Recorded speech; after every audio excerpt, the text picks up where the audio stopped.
समिति पुलिंग लोगों की थी ना, है ना। और सभा का काम क्या था? राजा को निर्वाचित करना। राजा का नियंत्रण कौन करता था? समितियां।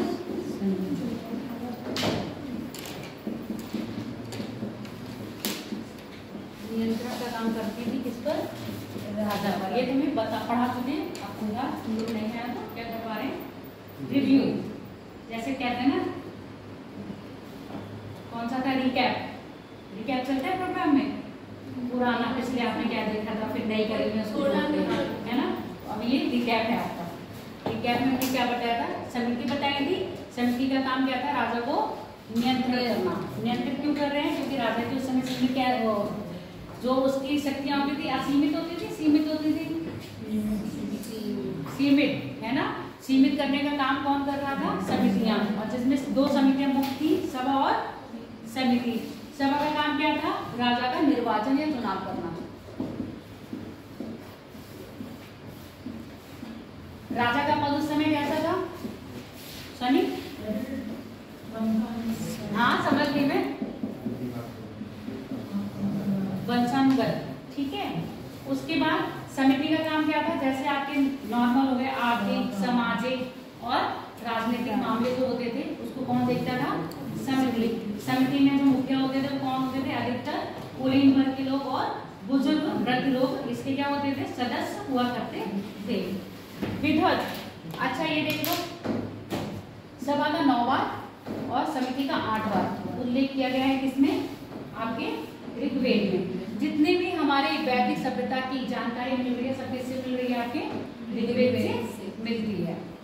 विधत का भी क्या करा गया है? इसमें उल्लेख किया गया है 122 बार। सबसे पुरानी कौन सी समिति है? आपकी विधत। जबकि ये तो हमने मेन पढ़ी थी, इसको मैं एक्स्ट्रा बता रही हूँ। विधत सबसे पुरानी है, इसका 122 बार क्या करा गया है? उल्लेख किया गया है। किसमें? ऋग्वेद में।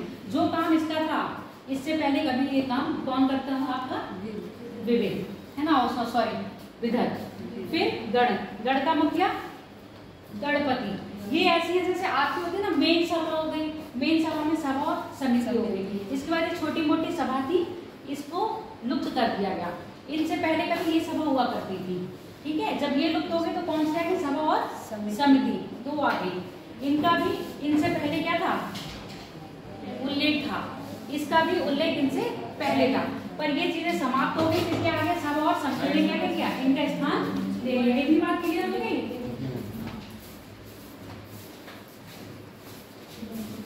क्लियर हो गई?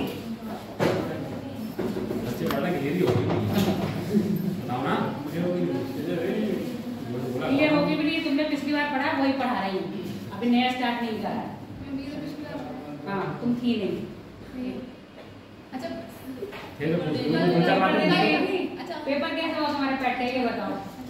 सब क्या टफ है? देखो लांसी ऐसे बच्चे होने चाहिए। अच्छा, क्योंकि लांसी सीरियस तो पढ़ाई लेती नहीं है, है ना। इसलिए सब अच्छा होगा। तुम खराब भी हो बताओगे, अच्छा हो बेकार हो बताओगे, अच्छा हो। इतना टफ नहीं था, इतना टफ नहीं था। यानी कि लांसी की तैयारी बहुत अच्छी थी। तुम लोग पढ़ के नहीं गए इसलिए कह रहे टफ था, टफ था।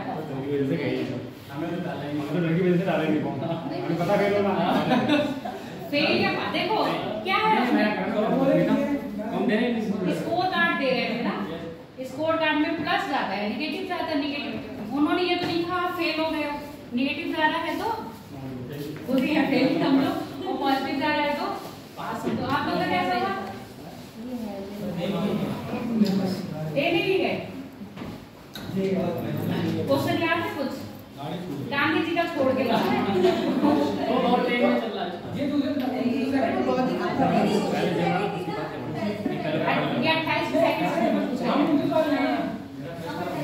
हाँ, कैसा पेपर आया था?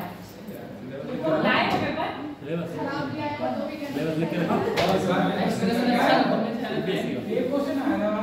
कौन सा? लोड कर लेना। चांदी के जूते, हाँ, मुहावरे का पेपर में बनाया था। ऐसा है टेस्ट हो मतलब सेम आ गया क्वेश्चन। ये कहना चाह रहा है, चले नई बात है। चलो, सभा समिति पढ़ लिए थे, विधत, गण और परिषद, ये था। इसके बाद हमने बात करी थी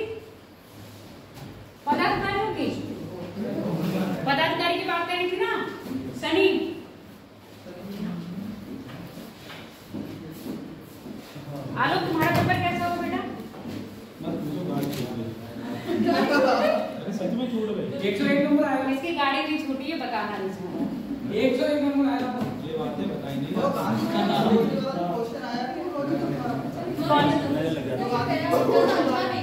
एक बोलो समझ नहीं आता। गांधी जी प्रमोट वाला क्वेश्चन आया था, हाँ। वो लॉजिकल था, लेकिन उनका जो तरीका था वो थोड़ा सा डिफरेंस था। पर वो तुम्हारा ना मैचिंग में था ना, तो उससे वो आराम से निकल जाता है। हाँ, मैचिंग में तो निकल जाता है, जब उसको ऑप्शन में दे दिया जाता तब बहुत मुश्किल पड़ता है।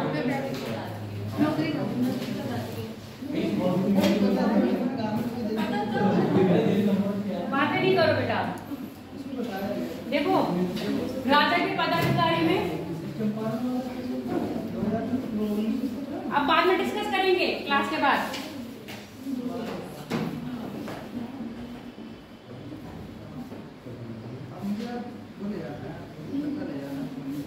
उस समय राजा के प्रिय होते थे क्या?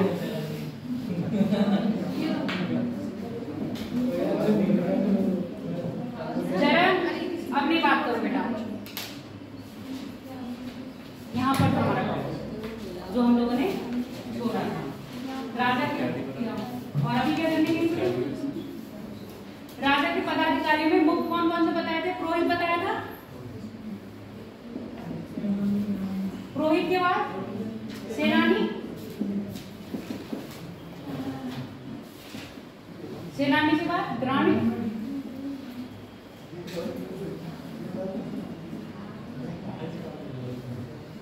रत्तर, और या धातु सब में लिख लो या आप लिख लो चलगा।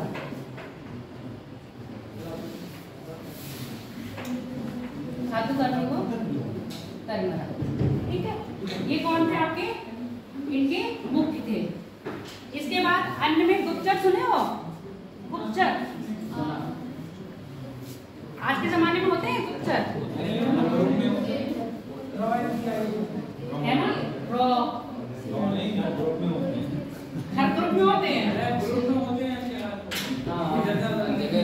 हर ग्रुप में गुप्तचर है। ये गुप्तचर अच्छा रिलायबल होते हैं? ग्रुप वाले रिलायबल नहीं होते हैं। दोस्त भी ऐसे होते हैं गुप्तचर, है ना? अरे उसका सीक्रेट मुझे बताना, अरे उसका सीक्रेट मुझे बताना, होते हैं ना गुप्तचर।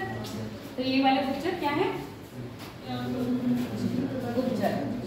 गुप्तचर के बाद दूध सुने हैं? दूध, राजदूत सुने ना? दूध होते हैं ना, जैसे कभी किसी को संदेशा पहुंचाना होता है तो आज में हम दूध का इस्तेमाल करते हैं संदेशा पहुंचाने के लिए। आप क्या करते हैं इस्तेमाल?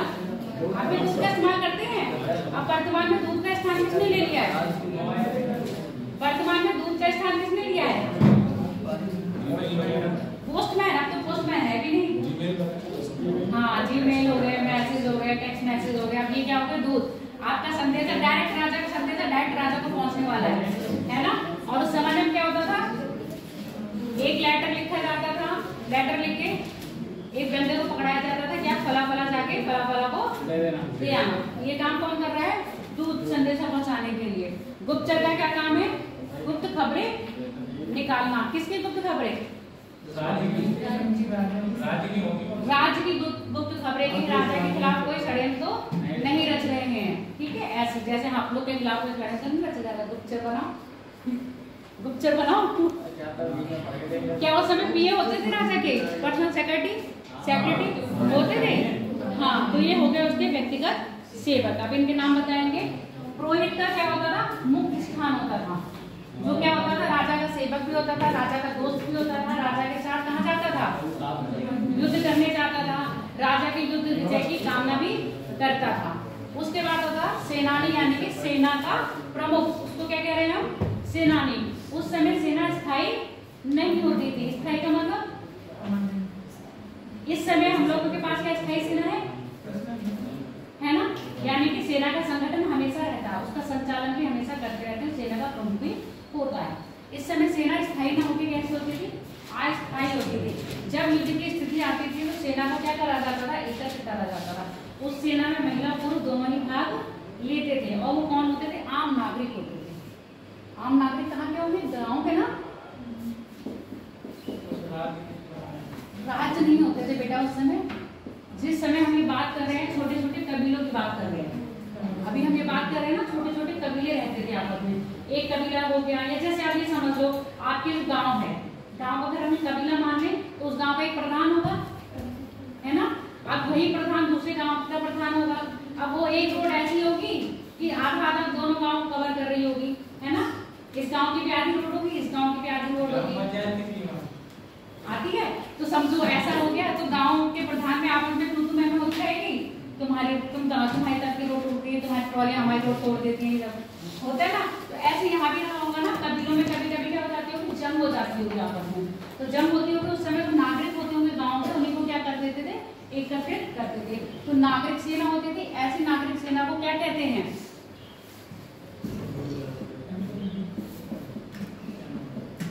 मलेशिया सुना है? मलेशिया से ही आपका मिलिशिया, उसका नाम क्या है आपका?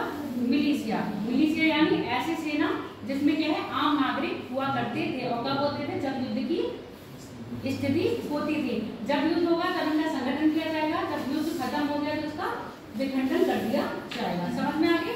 तो ऐसी सेना को हम क्या कह रहे हैं? मिलिशिया। इसका जो सैन्य का संचालन और संगठन होता था, उसका जो प्रमुख होता था, अब ग्राम के हैं क्योंकि गांव के हैं लोग, है ना, तो गांव का प्रमुख होगा। तो गांव का प्रमुख को क्या बताया था? ग्रामीण। ग्रामीण क्या होता था? इसका सैन्य संचालन करता था और संगठन संगठन करने का मतलब नागरिकों को एकत्रित करने का काम और उनका संचालन करने का काम किसका होता था? आपका ग्रामीण का। समझ में आ गई इतनी बात? पिछली क्लास में बस यहाँ तक ही हम पढ़ा के गए थे। उसके बाद इन बच्चों ने कह दिया था कि मैडम थोड़ा सा क्वेश्चन करवाते हैं। अब बात करते हैं ग्रामीण। इसी में आ गया। ग्रामीण क्या है? गांव का मुखिया है। और इसका काम क्या होता था? सेना को एकत्रित करना, उनका संगठन करना, उनका संचालन करना। रथकार कौन होगा? जो रथ को बनाता होगा। ये भी उस समय क्या होता था? मुख्य पदाधिकारियों में राजा के सम्मिलित था। धातुकर्मी, जो ये क्या करेगा? धातुकर्मी यानी धातु के औजार बन रहे होंगे ना, तो औजार बनाने का काम भी किसका होगा? आपका धातुकर्मी का। अब सेनानी पुरोहित को छोड़ के ये यहाँ से, जैसे रत्न सुने हैं ना, 9 रत्न, नवरत्न, ये भी रत्न तई है। क्या है ये? सेनानी, ग्रामीण, रथ और धातुकर्मी। ये उस जमाने में इनको कंप्लीट को क्या कह रहे हैं? रत्न तई। क्या कह रहे हैं? रत्न तई। रत्न तई क्यों कह रहे हैं? क्योंकि एक तरह से देखो, इन लोगों का काम क्या है? राजा की युद्ध नीति में युद्ध को सफल बनाना ना। देखो रथ किसमें यूज हो रहे हैं? हमारे युद्ध में यूज हो रहे हैं। और धातुकर्मी का काम क्या है? औजार बनाना, अस्त्र शस्त्र बनाना। तो ये भी एक मेन काम कर रहे हैं। ग्रामीण का काम क्या है? आपका पूरा जो नागरिक संगठन, नागरिक सेना को तैयार करना, उनका संचालन करना। ठीक। और ग्रामीण भी इसमें क्या हो गया? आपका मुख्य हो गया और सेना आपकी प्रमुख है। तो इनको सबको मिला के क्या कहते हैं? रत्न। समझ में आ गई इतनी बात? दूध का काम तो आपको पता ही है। क्या है दूध का काम? सूचनाओं का आदान प्रदान। सूचनाओं का आदान प्रदान करना, संदेश इधर से उधर पहुंचाना, एक जन से दूसरे जन को संदेश पहुंचाना। गुप्तचर का काम गांव में क्या चल रहा है, मतलब कबीले के बीच में कहीं ऐसा तो नहीं है कि राजा के खिलाफ कोई षड्यंत्र कर रहा हो या कोई दूसरे राजा से मिला हुआ हो, है ना। तो और गुप्तचर की यही व्यवस्था होती है। गुप्तचर का और भी काम होता था। बताओ, आपके यहाँ जो स्पाई हैं, स्पाई देखते हो? मूवीज बहुत चलती है ना। बुक में किसने किसने देखी है? हाँ, देखी है बुक में। स्पाई स्टोरी है पूरी। वो स्पाई का काम क्या होता है? दूसरे देश में जाके वहां गुप्तचर बन के रहना। अब कोई जरूरी है कि दूसरे देश में अपने ही अंदर, अपने ही देश की सीमा में रह के भी, अपने देश की सीमा के अंदर भी रह के क्या कर रहे हैं? राजा के विरुद्ध षड्यंत्र, या राज्य में कौन, हमारा राज्य प्रशासन सही चल रहा है कि नहीं, इसकी भी तो व्यवस्था कौन देख रहा होगा? गुप्तचर। समझ में आ गया? अब इनके 2 पर्सनल व्यक्ति हैं, उनका नाम है इवस और एक ऐसा है उपसित।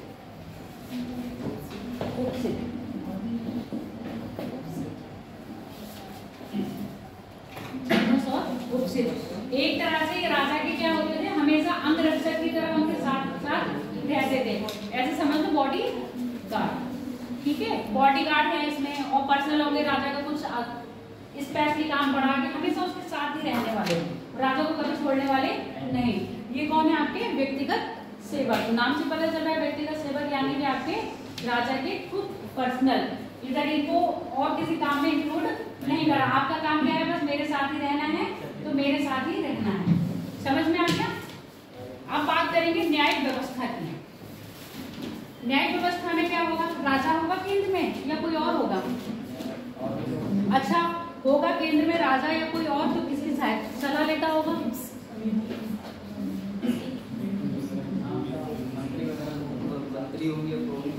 मेन कौन होगा? पुरोहित, है ना? पुरोहित की सहायता से। अब इस समय दंड का प्रावधान क्या है? वर्तमान में बताओ, वर्तमान में दंड कैसे मिलता है? फांसी दी जाती है। कौन दे रहे हैं फांसी? भैया छोटे मोटे केस में फांसी है। डायरेक्ट तुम फांसी दे रहे हो क्या?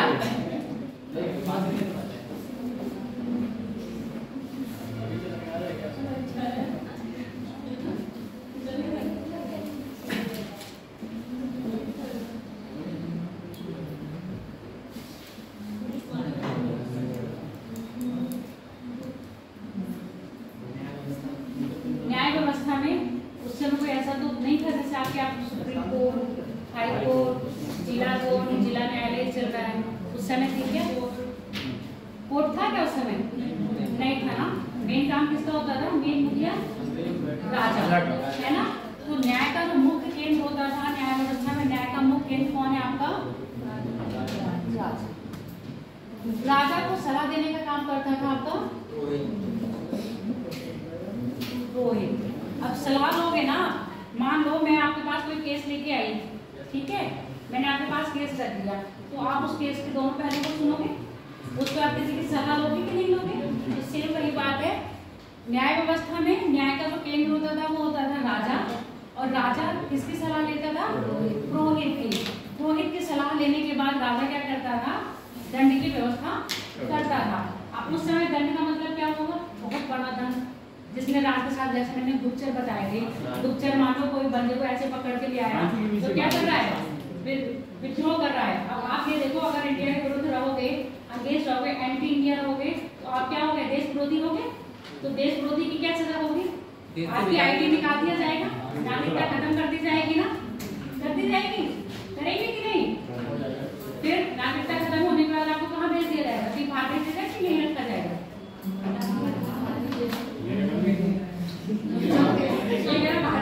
कौन से देश में जाओगे? नागरिकता देखो, नागरिकता पूरी खत्म कर दी। अब यहाँ पर आप जमीन ले जाओगे क्या? जमीन ले सकते हो? जब नागरिकता ही नहीं है आपके पास, आपकी आईडी नहीं है, तो रोल खत्म हो गया ना। आप कोई जमीन नहीं ले सकते, ना ही आप कहीं मकान ले सकते हो, ना ही आप कहीं किसी पे रह सकते हो। कैसे रहोगे? पागल आवारा की तरह रहोगे, है? यहाँ की जिंदगी खत्म। विदेश में आप जा नहीं सकते भाई। विदेश में जाने के लिए आपको एक आईडी चाहिए होगी ना, कि हम भारत के नागरिक हैं, यहाँ रहना चाहते हैं, वो भी तो आपकी आईडी मांगेगा। जब आपकी आईडी खत्म तो क्या हो गया? तो इसको क्या कह रहे हैं? एक तरह से विच्छेद कह रहे हैं, है ना? देशद्रोह के मतलब देश निकाला, तो यहाँ पर देश निकालने की सजा थी। और उसके बाद उस समय संपत्ति तो होती नहीं थी, जैसे आप टिकट में प्राप्त टिकट आए, अगर आपके पास फ्री टिकट कहते हैं ना, बिना टिकट यात्रा करने पर आपको 1000 रुपए जुर्माना, है ना? और 5 साल की मतलब 1 महीने की होता है। आजकल का सजा का प्रावधान ये है। अब उस समय लोग तो थे नहीं, उस समय पैसा नहीं था ना। संपत्ति का जो गणना की जाती थी किससे कर रहे होते हम? गाय से करते थे। तो अगर आपको दंड के रूप में क्या देना पड़ता था? 100 गाय का प्रावधान था। अगर आपको दंड मिला है तो आपको कितनी गाय देनी पड़ेगी? 100 गाय देनी पड़ेगी। अब मान लो उस जमाने में अगर आपके पास 100 गाय है तो आपने दे दी, नहीं है तो एक गाय को कहाँ से लाओगे? फिर गाय भी लोगे ना। तो ये क्या हो गया? दंड। आप मान लो, ऐसे समझो, वर्तमान में आपके पास अगर उन्होंने कहा 1 करोड़ का आपका दंड लगा है, अब आपके पास 1 करोड़ रुपया नहीं है तो रुपये कलेक्ट करोगे ना कहीं से। वही चीज समझो, इस समय को रुपया, उस समय की वो गाय। अब उन्होंने कहा आपके पास 100 गाय का क्या मिला है? आपको दंड मिला है। अब आपके पास 5 गाय हैं, सिर्फ 5 गाय हैं, बाकी 95 कहाँ से लाओगे? ये चीज है ना। ये भी देखा, तो गाय को उन्होंने धन यानी संपत्ति के रूप में माना था, इसलिए ज्यादा बड़ा अपराध है तो क्या कर रहे हैं? उसको केस निकाला कर रहे हैं, छोटा मोटा अपराध है तो गांव गाय से उसको क्या कर रहे हैं, दंडित कर रहे हैं। उस समय जैसे आप पकड़ने के लिए ना पुलिस आती है, कोई भी कर लो फटाफट 100 नंबर पे कॉल करो, पुलिस आपके घर में आज हम आगे होता है क्या ऐसा? आ जाती है, देखो उसने कहा है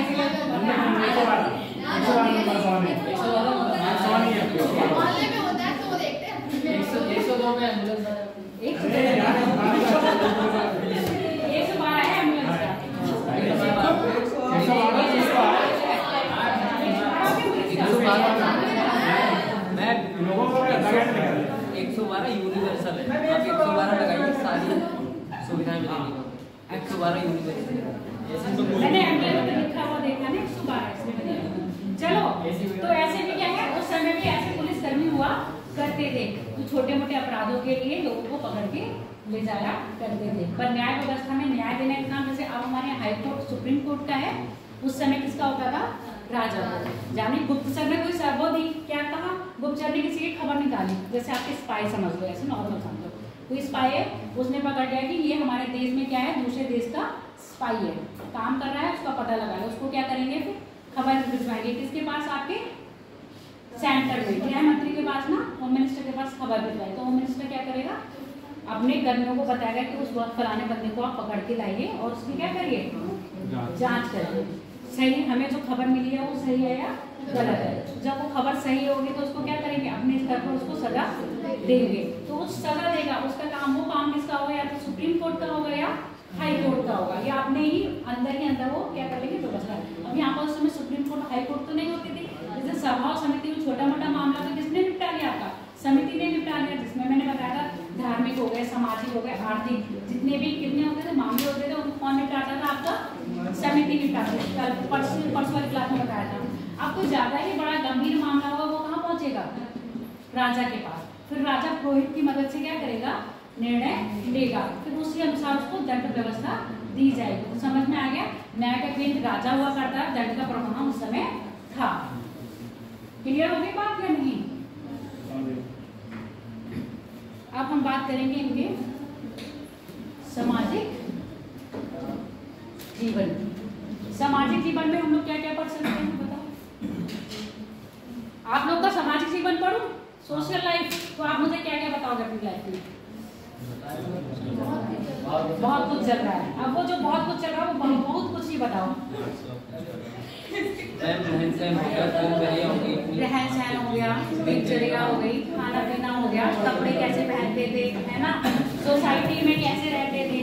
अब मैं किसी एक पर्सन की बात उठाऊं, लांची कभी इधर कभी इधर, इसको एक जगह नहीं बैठ मिलता है, इन्हीं का ही बता दो, इन्हीं का ही बता दो। आज हम बात करेंगे सामाजिक जीवन में, ठीक है? जो जो मैं बताते जाऊंगी वो थोड़ा थोड़ा तुम्हारे जीवन में आएगा। तुम्हारे जीवन का ही थोड़ा सा पढ़ाना है। अब स्पेशली यूपीएससी यदि पूछेगा आप लोगों ने लांची के जीवन के बारे में पढ़ा है तो लांची का जीवन आप बताइए, है ना? लांची का जीवन भी पूछेगा, वो आर्यों का जीवन पूछेगा।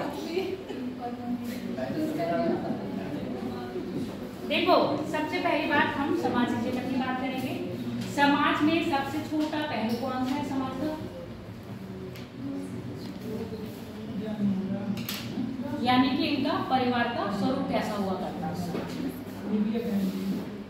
अब लांची के बारे में पता करेंगे। ऐसे सोच लो, नॉर्मल हम यहाँ पर क्या कर रहे हैं, एक रिश्ता देखने जा रहे हैं, ठीक है, लड़का या लड़की का। सबसे पहली बात उसका परिवार कैसा है, ठीक है, परिवार का स्वरूप। लड़का तो हम पढ़ रहे हैं ना, आर्य है, हम आर्यों का पढ़ रहे हैं ना, तो परिवार का स्वरूप। बात नहीं करो, अब जरा हंसी मजाक में पढ़ा रहे हैं तो पढ़ लो। पहले आप परिवार देखोगे, ठीक, अब हमने परिवार के बारे में देख लिया, तो आप देखेंगे उनका बिजनेस वगैरह क्या है ना?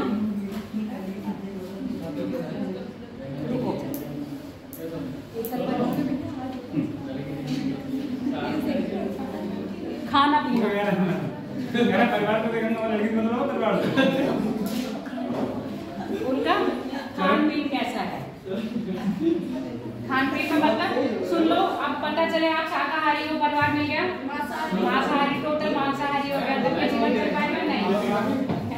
परिवार। इसलिए हम खान पीन भी देखेंगे। उसके बाद पता चल गया आप वो बिल्कुल कल्चर है, मतलब पुरानी सभ्यता से जुड़े हैं, आप बड़े मॉडरेट हैं, है ना।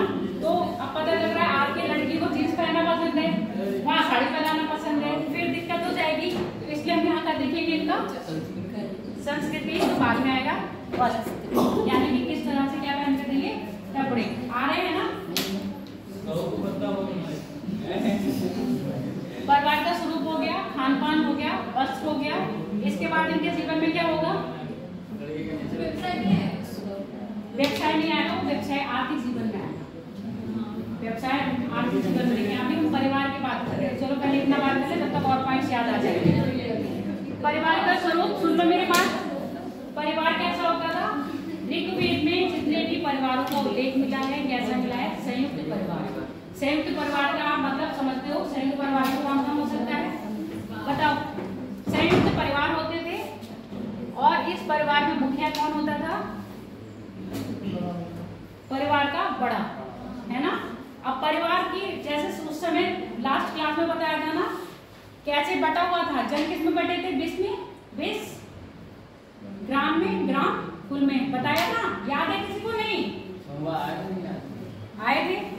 देखो ऐसे का जन सोलो नोट करने में लगे हैं, अभी नोट मत करो, फिर कहोगे कि जन बचते थे 20 में 20, ग्राम में ग्राम, ग्रह या कुल में। तो अब मैंने कहा समाज की सबसे बड़ी इकाई जन था, समाज की सबसे छोटी इकाई कौन है? कुल। तो ये कुल आपकी गृह परिवार ही तो आ गया, ठीक है। इसका जो मुखिया बताया था कुलुप, कुलपति नहीं, कुलुप या गृहपति, ठीक है। गृह का मुखिया गृहपति। तो यहाँ परिवार का मुखिया कौन होगा? अधिकतर परिवार का मुखिया बड़ा ही इंसान होता था ना। अब जैसे आपके परिवार में अगर दादा है, संयुक्त परिवार है, तो परिवार के मुखिया कौन होंगे? दादा। अगर दादा नहीं है तो उनका कोई बड़ा बेटा, है ना। जैसे अब मान लो एक पिता के 4 बेटे हैं, 4 में से जो सबसे बड़ा है, पिताजी खत्म हो गए तो सबसे बड़ा बेटा रह गया, तो वो परिवार का मुखिया बन जाता है ना। सेम बात यही है, संयुक्त परिवार है तो मुखिया कौन रहेगा? हमेशा परिवार का बड़ा। और बड़ा वो दादा भी हो सकते हैं या कोई उनका बड़ा बेटा भी हो सकता है। अगर दादा है तो दादा, दादा नहीं है तो उनका बड़ा बेटा। और मुखिया हमेशा कौन रहेगा? पुरुष रहेगा, कभी महिला मुखिया नहीं रहेगी। समझ में आ गया? आपके घर में पुरुष है ना, आपके घर में जो परिवार है संयुक्त हो चाहे एकल हो, मुखिया कौन है? पिताजी है। राशन कार्ड वो बात मम्मी सारा काम करती है क्या? मम्मी लोग को है? ये राशन कार्ड की बात कर रहे हैं। राशन कार्ड से नहीं कंपेयर करो। यहाँ पर मुखिया कौन होते थे? पुरुष, ठीक है। और ये ग्रह होता था, मतलब ग्रह के मुखिया जिनको क्या कहेंगे हम? गृहपति। तो इस हिसाब से पता चल रहा है ना, पितृ प्रधान हुआ करता था। समझ में आ गया ना? पितृ प्रधान से ही नया हेडिंग आ गया स्त्रियों की।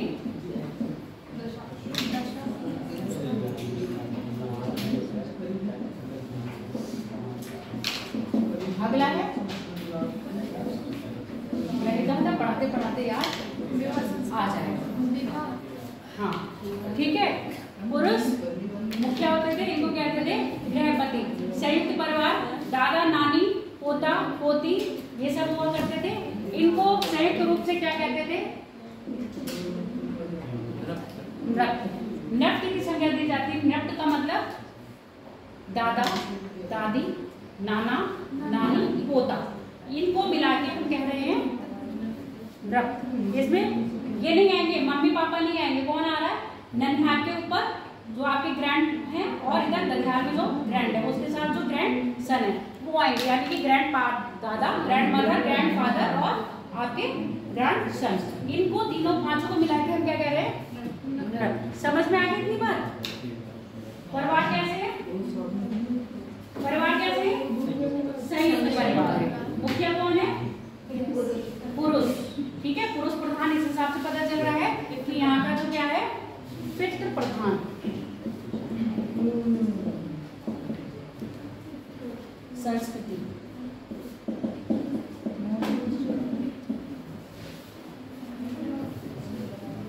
अभी तो है पितृ प्रधान संस्कृति। मुखिया कौन होते हैं परिवार में? पिताजी।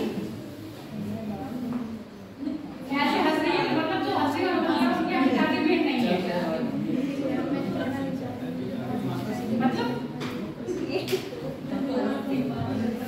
देखो घर में लेडीज का काम होता है, वो घर की जो मुखिया है तो घर में घर से गृहिणी करती है, पर जितने भी आपके बाहर के काम में बड़े डिसीजन लेते हैं सब आपके पापा ही तो लेते होंगे। तू नहीं, ये देखो प्रॉपर्टी खरीदनी है तो कौन कह रहा है? डिस्कस होकर फाइनल डिसीजन किसका होता है? पापा का। जो सही रहता है इसका डिसीजन वो लिया जाता है। ये आपकी बात नहीं कह रहा, चलो अच्छा इससे पहले चले जाओ, दादा के जमाने में चले जाओ, तो दादा कहते नहीं ये होगा तो यही होगा, मैं जवान दे चुका हूँ। अब वो जवान दे चुके हैं तो वो जवान दे चुके तो ये है, समझ गए? मैं उनको जवान दे चुका हूँ, अब मैं अपनी जवान से पूछूंगा नहीं। अब वो बात जैसे हमें कहा सुनिए ना, प्राण जाए पर वचन न जाए, हमें उनको वचन दे के आऊंगी तो अब मैं चाहे कुछ हो जाए पर मैं अपने बच्चे से पूछूंगा नहीं। तो ये क्या प्रधान वाली बात है, तो पुरुष जिसको वचन दिया है उसने जो डिसीजन ले लिया उस समय वो मेन होता था, फिर प्रधान होता था। चलो आप शांत हो जाओ, डिसीजन हो गया। कितना भी वृद्ध प्रधान रहा हो तब भी महिलाओं की दशा उस समय मतलब ऋग वैदिक काल में बहुत अच्छी हुआ करती थी। महिलाओं को भी क्या होता था? उपनयन संस्कार हुआ करता था। उपनयन संस्कार को पता है क्या है? बताओ, उसने डिस्कशन करा था। तुम आए थे? तुम नहीं आए थे? बताओ। सूरज, उपनयन संस्कार।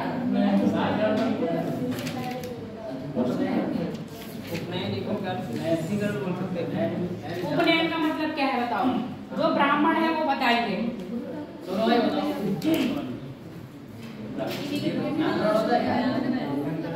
उपनयन संस्कार उस दिन बताया था बहुत अच्छी तरह से। जन्म नहीं है, है? जैसे पढ़ाई स्टार्ट, हाँ, बच्चों को पढ़ाई यानी कि शिक्षा प्रारंभ का जो पहले होता है शिक्षा में भेजा जाता है। गुरुकुल में शिक्षा होती थी उस जमाने में।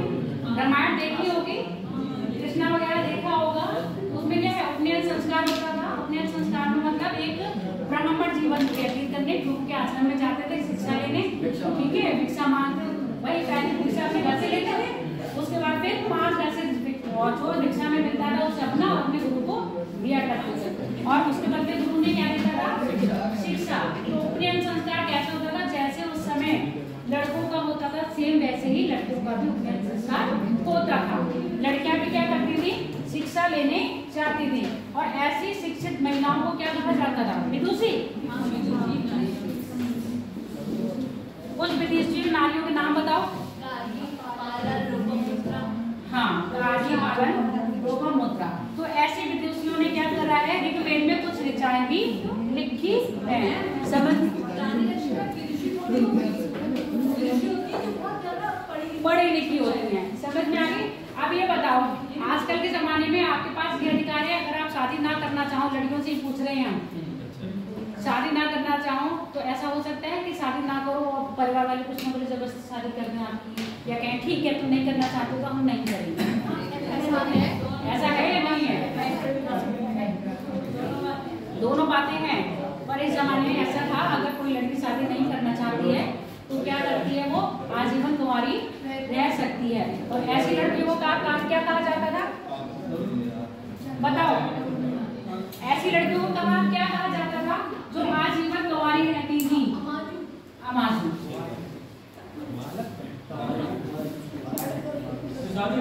शादी ना करे उसको कह रहे हैं अमाजू। जो शिक्षित हो गई हो, बहुत पढ़ी लिख गई हो, उनको कह रहे हैं विदुषी। और इन लड़कियों ने क्या कर रहा है? ऋग्वेद में ऋचाएं का भी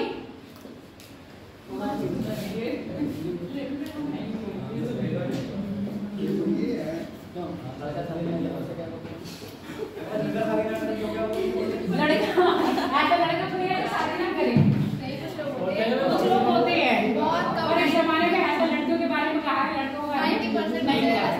समझ में आ गया? इतनी बात क्लियर हो गई? लड़कियों का सुन लो, बस लड़कियों को एक अधिकार से वंचित करा गया था, वो अधिकार है संपत्ति का अधिकार। लड़कियां अपने पिता की संपत्ति पर कोई अधिकार नहीं रखती थी। भले क्या हो गया, वो शादी नहीं कर रहे हैं, ऐसा होता है कि शादी नहीं कर रहे हैं, आजकल के माँ बाप जब इन्होंने शादी नहीं करी है तो हम अपनी प्रॉपर्टी का कुछ हिस्सा अब तो सरकार दिलवा रही है। नहीं भी कुछ माँ बाप इतने अच्छे होते थे कि मतलब दे देते थे। इस जमाने में क्या है, चलो आप शादी नहीं कर रही हो, अमुजा रहना चाह रही हो, पर तब भी आपको संपत्ति में, पिता की संपत्ति में अधिकार नहीं था। पिता की संपत्ति में अधिकार सिर्फ किसका था, आपके पुत्रों का। समझ में आ गए, सारे अधिकार थे। स्थिति कैसी थी महिलाओं की, ऋग्वैदिक में स्थिति अच्छी थी, जबकि उत्तर वैदिक काल आते आते इनकी स्थिति में क्या हो जाएगा, गिरावट आएगी।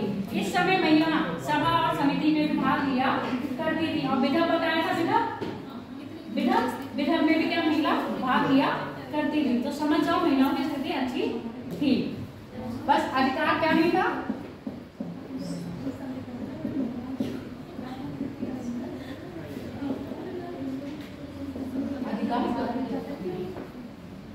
एक अधिकार से वंचित किया गया। अब तो महिलाओं को सारे अधिकार मिले हुए हैं। शादी नहीं करना चाहती तो नहीं करेंगी, पीएचडी करना चाहती तो पीएचडी भी करेंगी, संपत्ति में अधिकार लेना चाहती तो संपत्ति में भी अधिकार।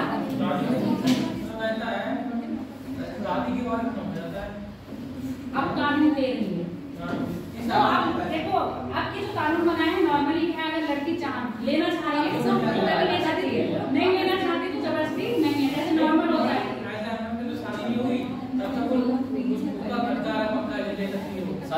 शादी बात उसकी इच्छा पे डिपेंड करता है, लेना चाहे तो लेगी, नहीं लेना है। अगर उसने शादी के बाद कहते हैं मुझे संपत्ति लेनी है और पिता ने मना कर दिया, भाई लोगों ने मना कर दिया, तो कानून के सहारे ले सकती है। ये बात है जो अब मना, ठीक कितना हो गया। अब हम बात करेंगे विवाह की। अब यहाँ पर देख लो, मेरी बात सुनो। अभी हम परिवार देखने गए थे, परिवार कैसा था, संयुक्त था। अब परिवार में लड़कियों की स्थिति कैसी है, मतलब अगर हम अपनी लड़की भेजेंगे तो सही रहेगी कि नहीं, तो सही रहेगी। अब विवाह की बात करेंगे, चलो क्या बोल रहे हो, बात करना बाद में, हमारे दोनों की बात। अभी हम और आप बात कर रहे हैं। अब हम बात करेंगे विवाह। ऋग्वेद में जो विवाह संस्कार होता था उसको क्या माना जाता है, बहुत ही पवित्र संस्कार माना जाता है। 16 संस्कार होते हैं हिंदुओं में, 16 संस्कार में विवाह संस्कार भी होता है ना। तो ऐसे क्या है, यहाँ पर विवाह संस्कार भी हो रहा है। विवाह 2 प्रकार से हो रहा है, अनुलोम और प्रतिलोम। अनुलोम और प्रतिलोम। अनुलोम विवाह में क्या होगा, पुरुष क्या होगा, उच्च वर्ग का होगा और लड़की क्या होगी, निम्न वर्ग की होगी। प्रतिलोम विवाह में क्या होगा, पुरुष बिल्कुल अपोजिट, पुरुष निम्न वर्ग का होगा और विपरीत। अब मेरी बात सुन लो, ऐसे जैसे अब मैंने विवाह बताया,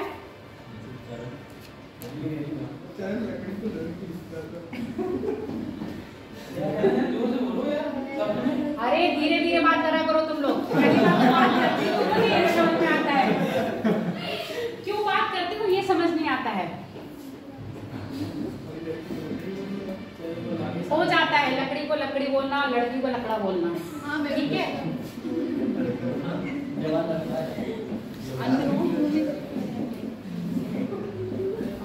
और प्रतिलोम। आप सुनते जाओ। अनुलोम विवाह में लड़का क्या है, उच्च वर्ण, यानी कि अगर लड़का ब्राह्मण है, लड़की क्षत्रिय या वैश्य हो सकती है, ठीक है। यहाँ पर क्या होगा, लड़की का वर्ण क्या होगा, उच्च। लड़की अगर ब्राह्मण है तो लड़का क्षत्रिय या वैश्य। शूद्र इस समय नहीं थे, इस समय शूद्र का वर्ण नहीं है, सिर्फ 3 वर्ण है, ब्राह्मण, क्षत्रिय और वैश्य, ठीक है। इनकी हो सकती है, यानी कि अनुलोम और प्रतिलोम विवाह। अब जैसे कहते हैं आजकल, अरे नहीं वो उसकी कास्ट क्या है, हमसे नीची है, हम शादी नहीं करेंगे। अब लड़का ऊंचे का है, लड़की नीचे की है, तो कौन सा है, अनुलोम।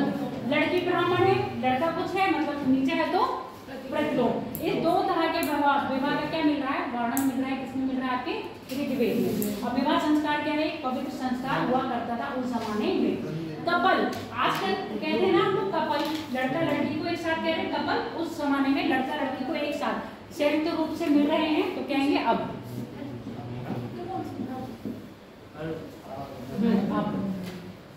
अर्थ तो है, हाँ क्या कहेंगे, संयुक्त रूप से। जैसे आप कह रहे हो ना कपल, लड़का लड़की एक साथ है, कपल है, तो इस समय क्या है, वर और वधू यानी कि वर वधू को एक साथ। अब नॉर्मली आप शादी में जा रहे हो ना, तो लड़का लड़की वर वधू का कपल होता है, तो आप कह रहे हो ये कपल बड़ा अच्छा लग रहा है, ये कपल बहुत बुरा लग रहा है। तो इस समय वर वधू का जो संयुक्त रूप होता है उस कपल को हटा के हम क्या कह रहे हैं, समझ में आ गई, उसको क्या कह रहे हैं।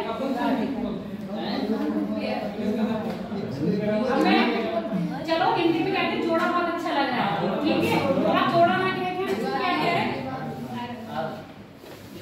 आप इसको कह रहे हैं वर और वधू का संयुक्त होगा, ये नहीं लड़का लड़की, वर और वधू एक साथ होंगे तो उनको क्या कह रहे हैं।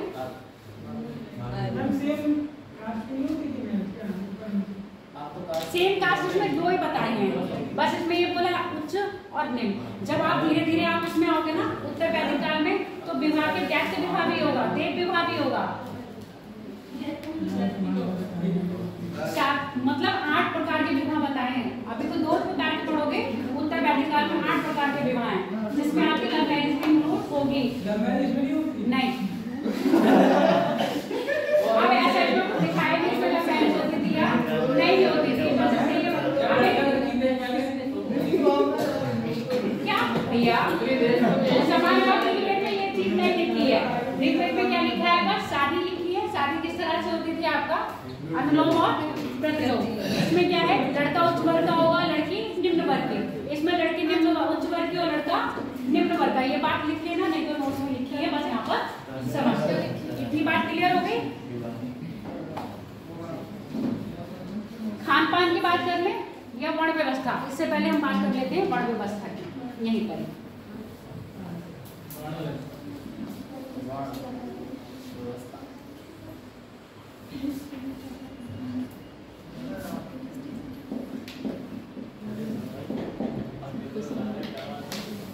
आप बात सुनो, हाँ वर्ण मतलब वर्ग। अब सुन लो, ऋग्वेद में वर्ण, अब जो आप वर्ण अब सुन रहे हो वो वर्ण समय नहीं चलता। वर्ण मतलब धारण करना या चुनना या रंग। चुनना मतलब आप अपने व्यापार में जो चीज चुन ले रहे हो, आपका वर्ण उसी से डिसाइड हो जा रहा है। इस समय वर्ण व्यवस्था क्या चीज थी, कर्म के आधार पर थी, ना कि जन्म के आधार पर। अब वर्ण व्यवस्था कैसी है, जन्म के आधार पर। जन्म के आधार पर वर्ण व्यवस्था कब आ रही है, आगे उत्तर वैदिक काल में। इस समय 3 ही वर्ण मिल रहे हैं, कौन से, ब्राह्मण, वैश्य और क्षत्रिय। शूद्र का उल्लेख इस समय नहीं है। वर्ण व्यवस्था का जो उल्लेख किया गया है, पहली बार ऋग्वेद के 10वें मंडल में किया गया है, और ऋग्वेद का 10वां मंडल। अब सुनो, ऋग्वेद की जब रचना हुई है तो ऋग्वेद का 2रा और 7वां मंडल सबसे पुराना है। इसके बाद बच रहे हैं पहले के बाद 8वां, 9वां और 10वां। ये क्या है, परिवर्तित काल में लिखे गए हैं। परिवर्तित काल का मतलब ऋग्वेद का जब अंत हो रहा है, उत्तर वैदिक का जब उदय हो रहा है, उस समय ये क्या कर रहा है, इनका लेखन किया गया है। तो आगे 10वां मंडल जो है, 10वें मंडल में ही क्या बात करी गई है, वर्ण व्यवस्था की। और 10वें मंडल के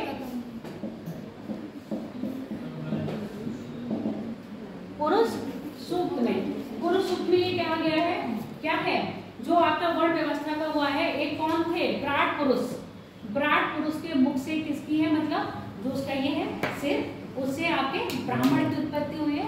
जो उसकी बाजू है उससे आपके क्षत्रिय की हुई है। जो उसकी जांघें हैं मतलब जंघा है उससे हुई है वैश्य की।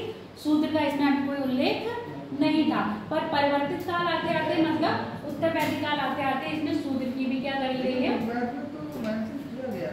मेंशन किया है। तो कब किया गया है, 10वें मंडल में। और 10वां मंडल सबसे बाद में लिखा गया है। वर्ण व्यवस्था स्टार्ट कब हुई है, देखो मेरी बात सुनो। जैसे ऋग्वेद में ये मेंशन है, ऋग्वेद ऋग्वैदिक काल में लिखा गया। मैं जो बोल रही हूँ वो भी सुन लो। ऋग्वेद वैदिक काल में लिखा गया, स्टार्टिंग में 2 से 7 लिखे गए, ठीक है, 2 से 7 मंडल लिखे, उसमें नहीं लिखे गए। सबसे प्रारंभ में ये लिखे गए मंडल। पर लिखते लिखते जब उत्तर वैदिक काल आया, क्योंकि वर्ण व्यवस्था अब आप लिखना स्टार्ट करें, मान लो मैं आज से लिखना स्टार्ट करी तो आज लिख के आज तो खत्म नहीं करती, कुछ साल तक चला होगा। जब तक ये चल रहा है तब तक वहाँ इस समाज में क्या हो गई, वर्ण व्यवस्था स्टार्ट हो गई। जब वर्ण व्यवस्था स्टार्ट हो गई तभी उन्होंने 10वें मंडल में इसको डाल दिया। क्लियर हो गई बात। ऋग्वेद में ही उल्लेख है पर स्टार्टिंग में नहीं है। अब मैंने क्या कहा, जब स्टार्टिंग में जब हमने आपको उसकी पढ़ाई थी तो ऋग्वेद एक ऐसी बायोग्राफी है जो उस समय ना लिख के परिवर्तित काल में लिखी गई है। जब परिवर्तित काल में लिखी गई है तो उत्तर वैदिक काल स्टार्ट हो रहा है और ऋग्वैदिक काल खत्म हो रहा है, इस समय इसका लिखना शुरू हुआ। अब मैंने बताया जो ऋग्वेद है उसकी रचना कहाँ है, सप्त सायंका प्रदेश में हुई है। अब ये तो स्टार्ट हो गए, अब पहला इसमें बाद में जोड़ा, 8वां भी बाद में जोड़ा, 9वां भी बाद में जोड़ा, 10वां भी बाद में जोड़ा। जैसे ऐसे समझो, अगर आप कोई बुक लिख रहे हो तो उसमें कुछ आपको नई चीज इंक्लूड हुई तो आपको ये चीज इसमें लिखनी, क्योंकि वो इसी टाइम पीरियड में स्टार्ट हुआ ना, 1 से 100 तक चल रहा है, 1 से 100 तक बहुत टाइम आया, पर उसी बीच में कोई ऐसी घटना हुई जिसको लिखा गया बाद में पर उसी काल में हुई तो उसको इंक्लूड कर दिया गया ना उस काल में, उसमें जोड़ना है। इसलिए ऋग्वेद में ये हम लोगों ने क्या करा है, ये मंडल बाद में जोड़ के लिखे गए हैं। जबकि 2 से 7 मंडल में क्या है, जो आपके वेदों में रचनाएं हैं, ऋचाएं लिखी गई हैं या मंत्र वगैरह लिखे गए उनका लिखा है। बाकी जो सामाजिक व्यवस्था है धीरे धीरे क्या हुई, अब आपके समाज में नहीं आया। अब मान लो अभी आपका समाज ही चल रहा है, अब आपके जो संविधान में वो होते हैं अमेंडमेंट होते हैं, संशोधन हो रहे हैं, तो संविधान में बाद में तो जोड़े जा रहे हैं। अब आपने सुना होगा, सुन लो मेरी बात, भाग 3 सुना, भाग 4 सुना, फिर भाग 4 का सुना है ना, सुना ना, तो उसमें 4 को आप 4 में अलग तो एंट्री नहीं कर सकते थे, इसलिए उसको 4 का कर दिया, जोड़ा तो बाद में गया। और लिखित रूप किसमें दिया गया, आपके संविधान में। सेम बात यहाँ पर है, लिखा तो कहाँ गया, ऋग्वेद में गया, लिखा गया, और उसको जोड़ा कब गया है, बाद में जोड़ा गया है, इसलिए उसको कहा गया है परिवर्तित काल में।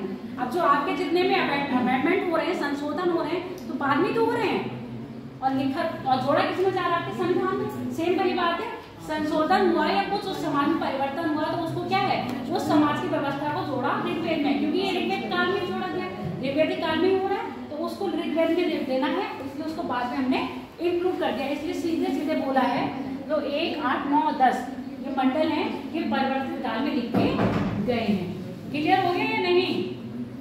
ऋग्वेद में ही है, स्टार्टिंग में सुन लो, स्टार्टिंग में कोई वर्ण व्यवस्था ऐसी नहीं थी जो अब है, छुआछूत वगैरह नहीं था, पर उत्तर वैदिक काल आते आते और ऋग्वैदिक काल खत्म होते होते एक वर्ण व्यवस्था और आ गई, वो कौन सी आ गई, शूद्र।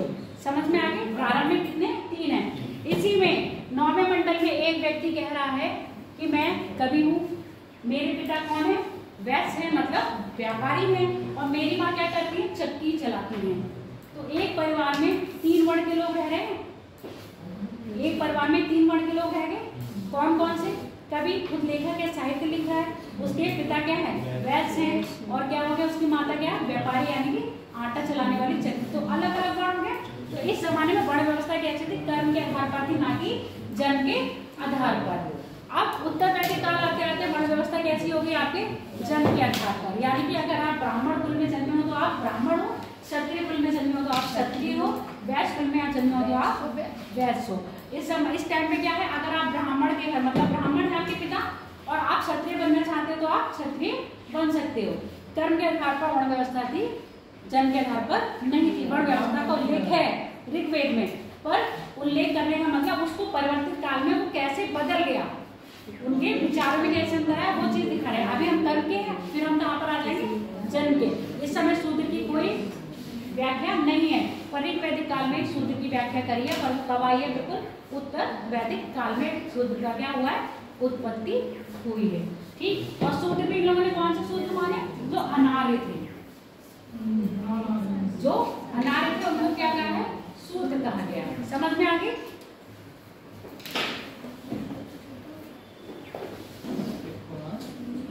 अब हम बात करेंगे खाने पीने की। खाना पीना कर ले, लड़के का वर्ण जान लिया, कुछ मंगा ले। देखो आर्य दोनों ही थे, दोनों ही थे, मतलब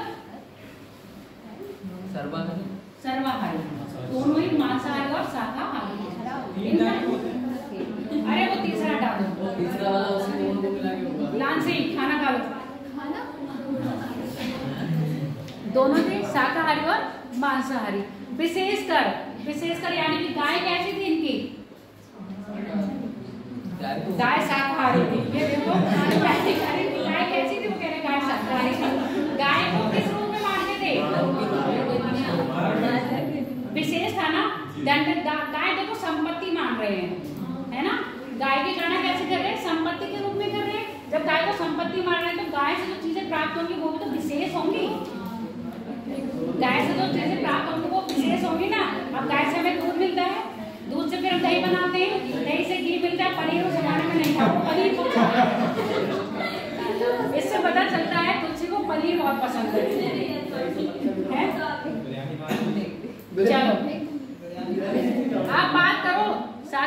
जाओ। विशेषकर दूध, घी और दही क्या है, इनके खान पान की विशेष खाद्यान्न थे। खाद्यान्न कह लो या खाने की चीजें थी। उसमें भी जौ सुना, यव, जौ को क्या कह रहे हैं, यव। इस यव को दूध में डाल के पकाते हैं तो क्या बनता है, जैसे चावल को हम दूध में डालते हैं तो क्या बनता है, खीर बन रही है ना। उस खीर को उस समय क्या कह रहे हैं, खीर पकौड़ा। अरे तुम लोग बहुत बात करते हो। चरण,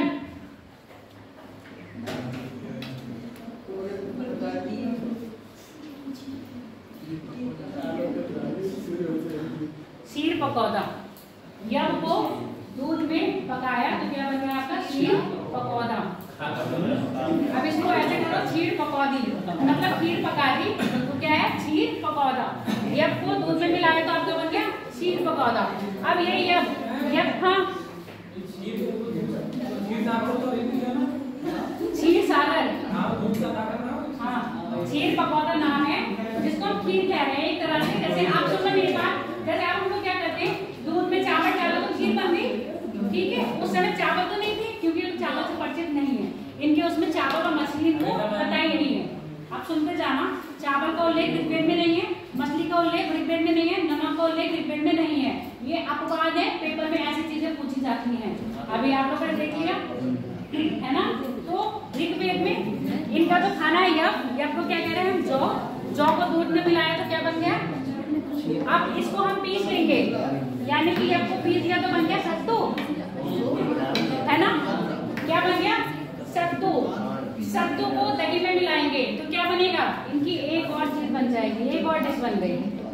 अभी नाम मुझे याद नहीं आ रहा है, बताती हूँ, याद आ जाएगा। सत्तू को दही में मिलाया तो क्या बनेगा बताओ, आलोक। गरम है, गरम कम्बल है, देखो बताओ। चलो इतना कर लिया, आप सुनते जाओ। उल्लेख किसका नहीं है ऋग्वेद में, मछली का, नमक का और चावल। आजकल के जो पुराने के लोग हैं ना, वो नमक को छोड़ देते हैं।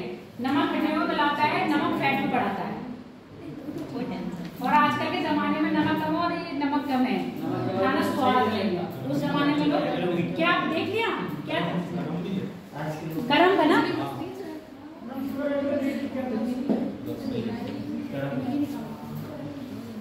गरम। दूध और दही को क्या कह रहे हैं, गरम कह रहे हैं। बस नोट करना है तो ये चीज लिख दो, किससे परिचित नहीं है आपके, नमक, चावल और मछली। नमक, चावल और मछली से परिचित खान पान में। बाकी विशेष खाना इनका क्या होता था, ये। और सोम रस प्रशंसनीय था, यानी कि सोम रस का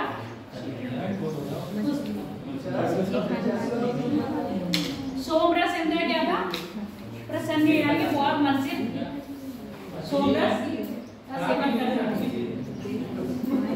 उस समय सोम रस का मतलब ये देखो, एक चीज होती है ना खराब नहीं। सोम रस किससे बनाते थे, जड़ी बूटियों से बनाते थे, तो वो शरीर के लिए फायदेमंद था। अब तो ये पता नहीं क्या क्या केमिकल्स मिला के बनाते हैं, ये शरीर के लिए फायदेमंद नहीं है। एक तरह से शरबत या रस टाइप का समझ लो, ठीक है। मछली में, और ये मछली से परिचित नहीं थे। अगर मांसाहारी की बात करें तो बकरी का मांस खाते थे, बकरी और भेड़।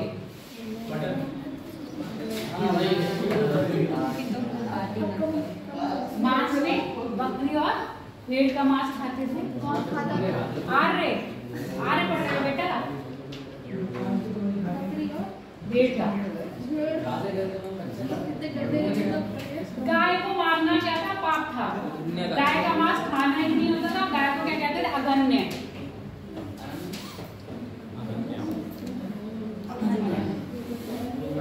अगन्य मतलब ना मारने योग्य। यूपीपीसी 2017-18 में आया था। गाय को क्या कहा गया है, ठीक है, या ऐसा स्टेटमेंट दे दिया, निम्न में से किसको अगन्य कहा गया है, तो गाय को। ऋग्वेद में गाय को क्या है, अगन्य मतलब ना मारने योग्य। अब हम बात करेंगे इनके वस्त्र।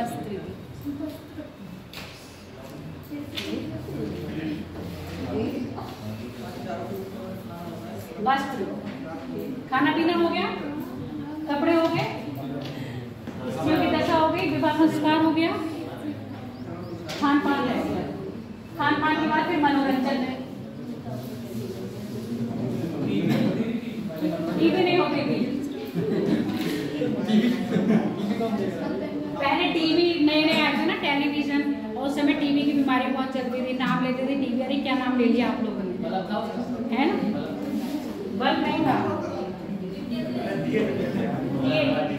देखो ना, अब तुम लोगों ने शायद वो जमाने नहीं देखे, कुप्पी में जला के वो शीशी होती थी, उसमें मिट्टी का तेल डाल के बत्ती लगा के देखे। कितने बार तुम लोगों की जो देखे वो जमाने में 50 साल पहले थोड़ी ना, अभी दूसरा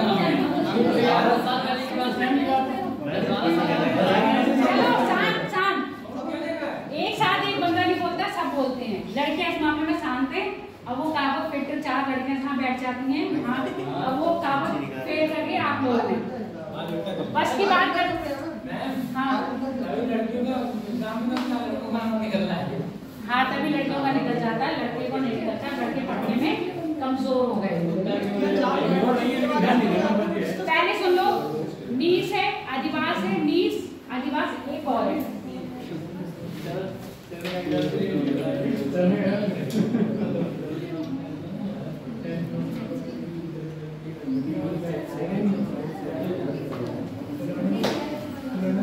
नीवी पास आदिवासी नहीं है। अब शांत हो जाओ बेटा। देखो मैं हंसी मजाक बीच में इसलिए कर लेती हूँ, हिस्ट्री पढ़ते पढ़ते तुम लोग बोर ना हो। पर तुम लोग क्या करने लगते हो, मैं इतनी करूंगी, तुम लोग इतनी करते हो। क्यों, तुम्हारा बस नहीं पड़ेंगे? समाजी जीवन देखेंगे, सुन लो। अगर हम देख, मेरी बात सुनो, यहाँ पर समाजी जीवन ऐसे समझ लो, आपके कोई एक एक्टर या एक्ट्रेस है जो आपकी कौन है, बहुत फेवरेट है, तो हम क्या एकदम अटैच करने के लिए क्या रहते नहीं। मैं उदाहरण समझाती हूँ, एकदम कहते नहीं हमारा कोई फेवरेट नहीं है। सुनो, अब आपके अगर कोई फेवरेट है तो उसका सुबह कितने बजे उठती है, उसका रूटीन क्या है, कितने बजे खाती है, क्या क्या खाने में खाती है, पसंद क्या करती है, ठीक है, उनकी दिनचर्या क्या है, कपड़े पहनने में कौन चीजें क्या पसंद करती है, अच्छा वो कौन से भगवान को मानती है, किस पर बिलीव करती है, ये सब चीजें जानते हो ना, जानोगे तो सेम बात ये है, हम आर्यों को ये सब चीजें। अब हम वस्त्र भी तो देखेंगे, उस जमाने में आर्य वस्त्र कैसे पहनते थे, आगे बात ना, उस जमाने में आर्य वस्त्र कैसे पहनते थे। तो वस्त्र पहनने का है नीवी, बास और आदिवास। नीवी का मतलब ऐसे वस्त्र जो क्या हो रहा है, धड़ से नीचे पहने जा रहे हैं, ठीक है, धड़ से नीचे पहनने वाले। बास का मतलब जो मध्य में पहनने वाले, जो हम क्या है धड़ से ऊपर पहन रहे हैं। आदिवास का मतलब जो आप देखते हो ना, शॉल वगैरह ओढ़ते हैं, वो हो गया आपका आदिवास। समझ में आ गया? नीवी मतलब निचले स्तर पे, मतलब निचले अंग में पहनने वाले वस्त्र। बास मतलब मध्य अंग में पहनने वाले वस्त्र। आदिवास मतलब शॉल या चादर, जो हम क्या ऊपर से ओढ़ते हैं। नहीं समझ आया? नीवी मतलब निचले अंग में पहनने वाले वस्त्र, ठीक है, वो लंगोट हो सकती है, वो धोती हो सकती है, वो कुछ भी हो सकता है। बास का मतलब मध्य अंग में पहनने वाले वस्त्र। आदिवास का मतलब जो ऊपर ओढ़ते हैं, शॉल या चादर। इसके साथ पुरुष पगड़ी भी लगाते थे। पुराने जमाने के लोग देखो, पगड़ी को कहते हैं ऊँचड़ी, ठीक है, ऊँचड़ी। अरे भैया तुम लोग बताओ ना,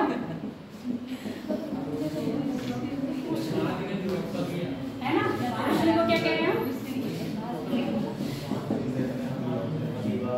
पगड़ी। पगड़ी कहाँ लगाए रहे हैं? सर पे। अधिकतर कौन पहन रहे हैं आप?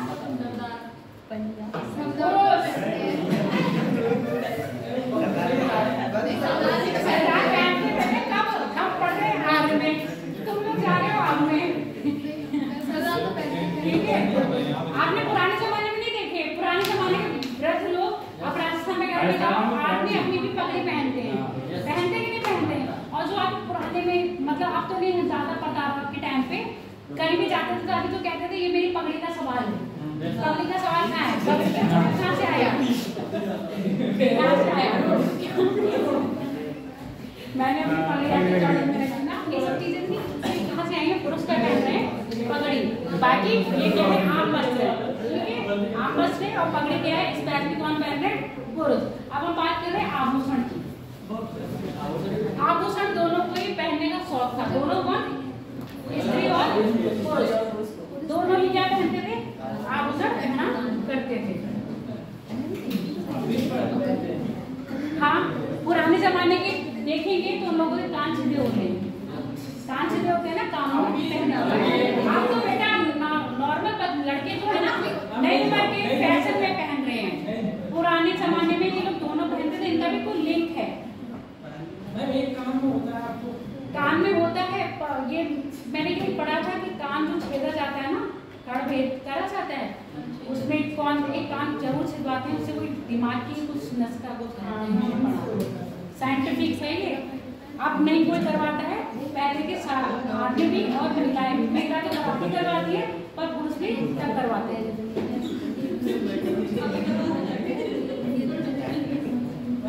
अब तो पता नहीं कहाँ कहाँ यहाँ पहनेंगे और भी करवाते हैं, पता नहीं कहाँ कहाँ करवाते हैं। फैशन है। तो आभूषण में लिखो पहले, दोनों ही क्या थे? आभूषण पहनने के प्रिय थे।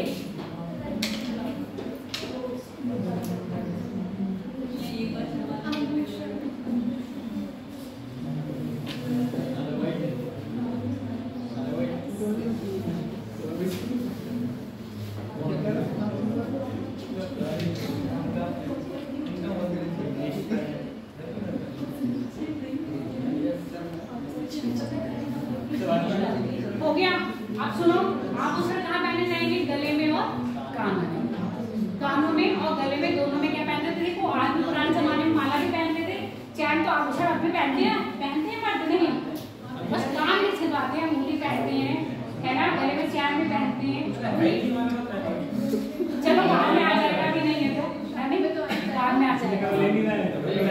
अब बात निष्क क्या होता था? देखो निष्क एक सोने के ढेर, यानी कि सोने की धातु का ढेर होता था। उसको हम क्या कह रहे हैं? आपका निष्क कह रहे हैं। रुक्म रुक्म रू आधा का और म।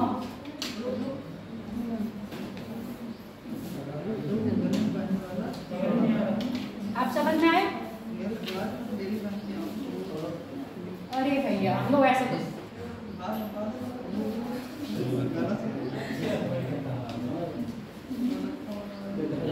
ये बड़े होती पाई होती है, छोटे होती पाई होती है ना, और ये वाली होती है छोटे। ये हिंदी आरो किसने दिया? हिंदी व्याकरण शुद्धि में सब ये सब चीजें डाल दिया फॉर्म। तो नौकन चार कर रहे हो क्या? साइड आगे हो सकता है ओटीआर है सबका। हाँ ओटीआर के बिना नहीं कर पाओगे।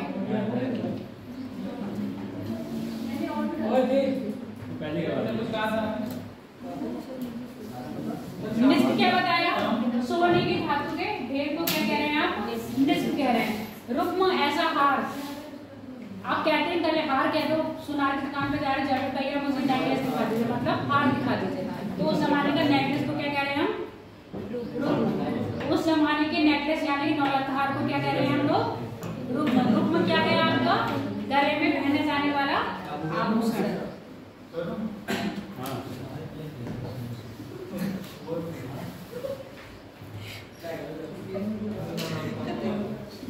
अयस अयस अयस अयस तांबे और कांच के लिए प्रयुक्त किए जाने वाला शब्द है। तांबे और कांच के लिए प्रयुक्त होने वाला शब्द है। अब मेरी बात सुन लो। अयस ऋग्वेद में तांबे और कांच के लिए प्रयुक्त होने वाला शब्द क्या कह रहे हैं? अयस। अब जैसे उस समय मैंने बताया था ऋग्वेद में किसका उल्लेख नहीं है? मछली का, नमक और चावल का उल्लेख नहीं है। सेम यहाँ ऋग्वेद में लोहे और चांदी का उल्लेख नहीं है। यानी कि जो ऋग्वैदिक आर्य थे लोहे और चांदी से संपर्क में नहीं थे। क्लियर हो गई बात? ये चीजें अपवाद में है तो ये चीजें लिख लो। अब अपवाद पेपर में ज्यादा पूछे जाते हैं। चांदी और लोहे से परिचित नहीं थे। ऋग्वैदिक आर्य लोहे और चांदी से परिचित नहीं थे। हाँ, क्योंकि लोहे की कहाँ 1020 में मिला है अतरंजी खेड़ा से, तो जाहिर सी बात है ऋग्वेदिक काल में उल्लेख लोहे का तो है ही नहीं। और साथ में चांदी का भी उल्लेख नहीं है। आभूषण हो गए। अब हम बात करेंगे मनोरंजन की। मनोरंजन, आप लोग अपना मनोरंजन कैसे करते हो? अब तो बहुत जमाने आ गए मनोरंजन करने के। कौन से? वो सीधे कह रहे हैं सर फोन से अपना मनोरंजन करते हैं। बहुत सारे गेम हो गए, आउट गेम सबके नहीं। अब तो ना पहले तो इंडोर होते थे, आउटडोर होते थे। अब मनोरंजन का साधन सिर्फ हो गया है इंडोर। इंडोर में वो भी आपका फोन है ना। पहले होता था गेम होते थे, लूडो होते थे, खो खो होता था, क्रिकेट। उससे क्या होता था आपकी शरीर की क्या होती थी क्रिया। अब शरीर की क्रिया आगे सुनो मेरी बात, शरीर की क्रिया अभी होती है। अब बस लेट के होती है, पहले उठ के होती थी। होती है नहीं शरीर की क्रिया तो अब तक है, उसमें एक्टिव ज्यादा आपकी उंगली है, बाकी शरीर तो निष्क्रिय है, उंगली ज्यादा एक्टिव है। ये आने वाली जिंदगी में कहीं अंगूठा लंबा ना हो जाए, लंबा ना हो जाए, घिसना जाए, पता चलेगा जैसे आपके निवेशक पटल और पूंछ गायब हुई है, अंगूठा ये क्या, ये कैसे गायब हुई है? इनका यूज नहीं है इसीलिए चले गए। अंगूठा गायब कैसे होगा? अंगूठा गायब ऐसे हो जाएगा, इसका यूज इतना हुआ कि घिस गया। इसीलिए जिराफ की उसको गर्दन बहुत उठानी पड़ती थी। अंगूठा कैसे गायब होगा आपका?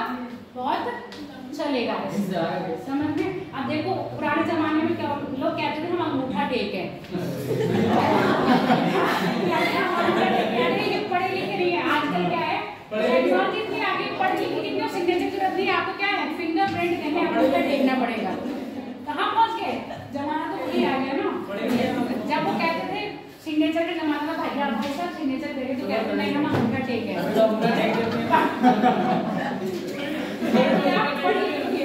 बोलते थे ना पढ़ो लिखो, अब पढ़ा लिखा नहीं, अब क्या कर रहे हैं आप? फिर से हम उस पर आ गए, फिंगरप्रिंट। अब नॉर्मली क्या हो रहा है, जहाँ पे अटेंडेंस का हो रहा है, बायोमेट्रिक हो रहा है ना। बायोमेट्रिक का मतलब आपको अंगूठा प्रिंट देना। सिग्नेचर कोई जाके फेंक कर सकता है, पर आपको फिंगरप्रिंट कोई नहीं ले सकता ना। वही सामान्य फिर से लौट कर आ रहे हैं। चलो हो गई बात, अब मनोरंजन पे आ जाओ। तुम लोग का मनोरंजन हो गया ना, अब यहाँ इन लोग का कर लेते हैं।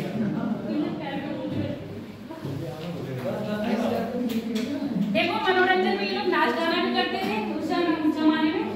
नाच गाने के अलावा आपने वो सुना है जो सपने मामा खेलते थे, चौकी का, हाँ 64 मनोरंजन में ये लोग नाच गाना है। 64 हो गया। उसके बाद ये लोग रेस लगवाते थे। किसकी रेस लगवाते थे? घोड़ों की रेस।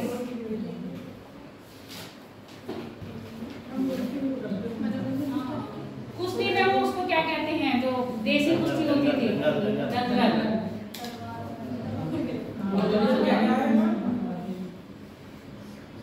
नाच गाना, घोड़ों की दौड़, और क्या हो गया, सपनी मामा क्या कहते हैं, 64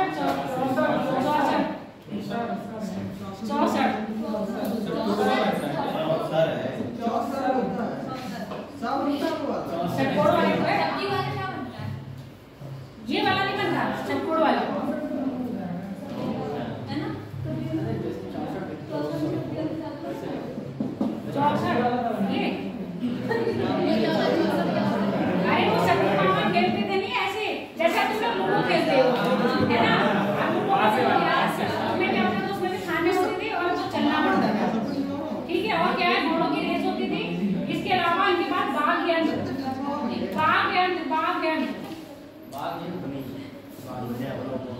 यंत्र होते हैं ना, बाज, हाँ म्यूजिकल सिस्टम, वाद्य और संगीत। अरे जैसे वीणा वगैरह नहीं है, वाद्य यंत्र है ना संगीत के, तो वीणा इस जमाने में होता था। वाद्य यंत्र और संगीत मनोरंजन के साधन है। अब बात करेंगे दास प्रथा की।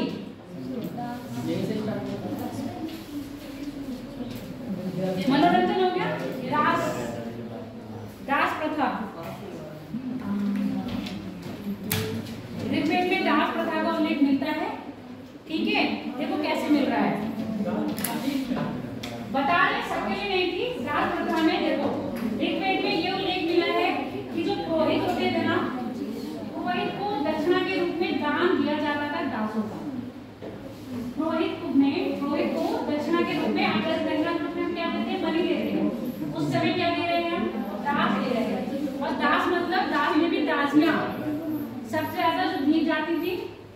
दक्षिणा में वो दासियां दी जाती थी। दासियां क्यों? क्योंकि वो घरेलू काम करा करती थी।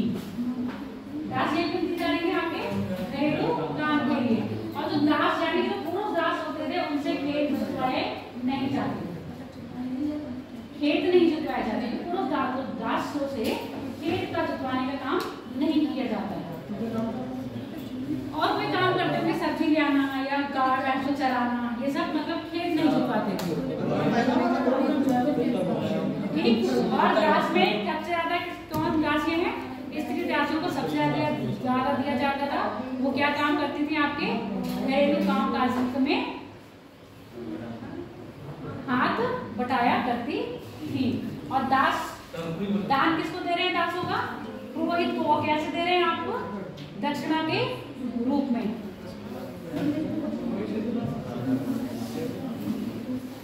सामाजिक जीवन कंप्लीट हो गया इनका। अब हम बात करेंगे आर्थिक जीवन।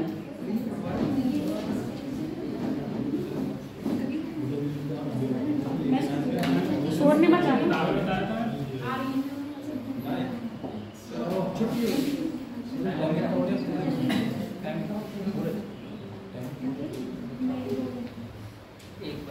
क्या कह रहे थे?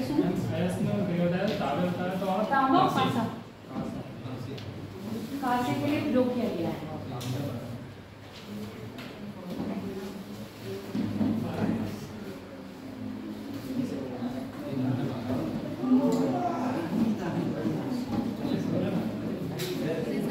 आर्थिक जीवन डाल दिया। जो प्रारंभिक ऋग्वैदिक कार्य थे, उनका जीवन कैसा था? चलायमान। चलायमान जीवन कैसा होता है? क्योंकि कबीलाई थे ना, कबीलाई लोगों का कैसा होगा? चलता फिरता 6-7 महीने या साल 2 साल यहाँ रह गए, उसके बाद कहाँ चले गए? हम दूसरी जगह चले गए।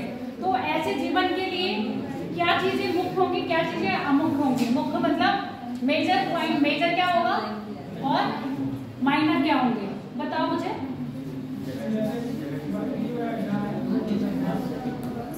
एक तो तुम लोग बातें बहुत करते हो।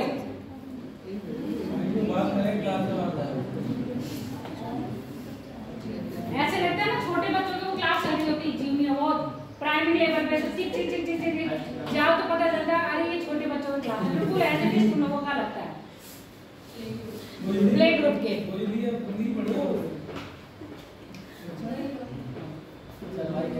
No tension.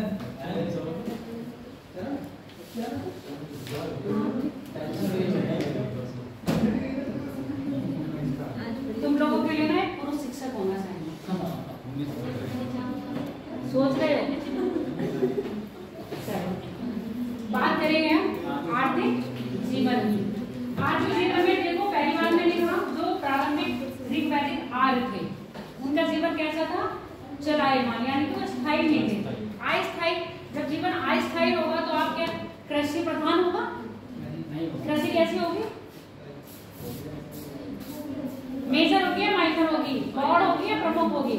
गॉड। ठीक है। आर्थिक जीवन में तो इनकी कृषि है।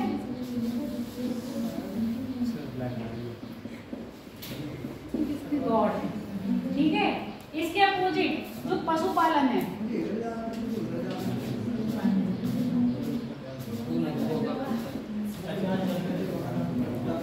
वो क्या है? मुख्य है। पशुपालन के मुख्य है, बताओ मुझे। जाना होगा इधर उधर, तो अपना सामान किसमें ला देंगे? पशुओं पे, मतलब बैलगाड़ी बनाएंगे और पशुओं के साथ ला देंगे। और गाय क्या है? और उसमें भी सबसे प्रमुख कौन सा होगा? पशुपालन में भी सबसे प्रमुख पशु इनका कौन था?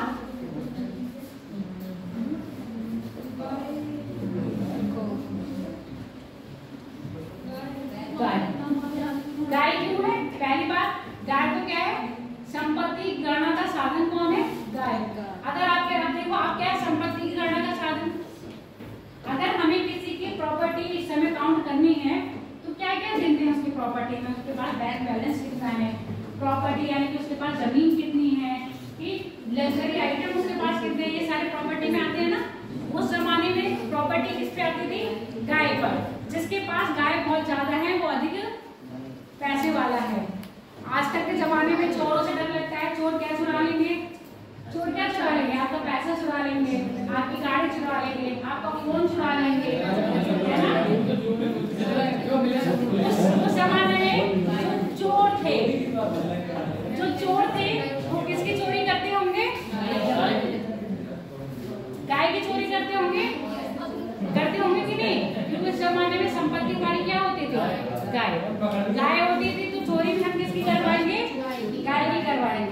और गाय हमारी क्या है? अब भैंस की होगी गाँव में नहीं दिखनी बात है। गाँव में हम देखो जितना भी मैंने देखा है गाँव में क्या आदमी बाहर सोता है, रात में जानवरों को अंदर बंद कर देते हैं, जानवरों को छुड़ा देते हैं।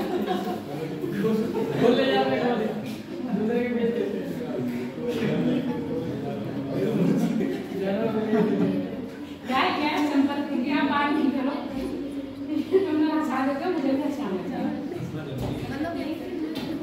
लेक्चर के बाद करेंगे, कोई दिक्कत नहीं है। संपत्ति की लड़ाई गाय से हो गई थी। उसके बाद गाय का जो चोर होता था, पड़ी नाम का व्यापारी होता था। क्या? पड़ी। ये इंपॉर्टेंट चीजें हैं, इन्हीं से बनते हैं क्वेश्चन। पड़ी क्या है? व्यापारी है। सुन लो, बता रही हूँ। पड़ी क्या है? व्यापारी है। ये एक ऐसा व्यापारी है, ये क्या कर रहा है? गाय की चोरी करता है। गाय की चोरी करने वाले व्यापारी को क्या कह रहे हैं? पड़ी। रात में चुराया, दिन में बेच दिया। दिन में साहूकार हो गए, रात में चोर हो गए। ये कौन है? पड़ी क्या है? व्यापारी। और क्या कर रहा है ये? गाय की चोरी।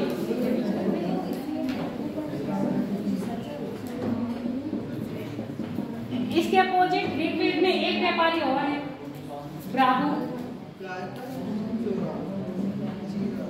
दो व्यापारियों का उल्लेख है ऋग्वेद में, दो व्यापारियों का उल्लेख है। एक है आपका पड़ी, दूसरा आपका ब्राह्मण। ये जहाँ बेशरम है, ये है ईमानदार। ये गाय की चोरी। गाय की चोरी। ये चोर शब्द का उपयोग ऋग्वेदिक काल से स्टार्ट हुआ। अभी में चल रहा है। तो बहुत चीजें इस समय से स्टार्ट हुई, तो अब चल रही है ना। ब्राह्मण क्या है? ये ईमानदार व्यापारी।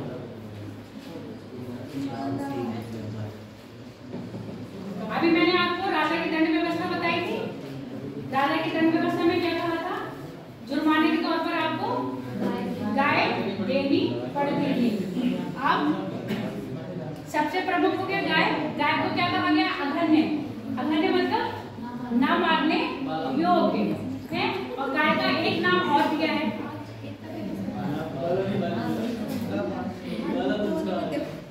एक अघन्य कहा गया है, दूसरा नाम क्या है बताओ? अष्टकर्णी।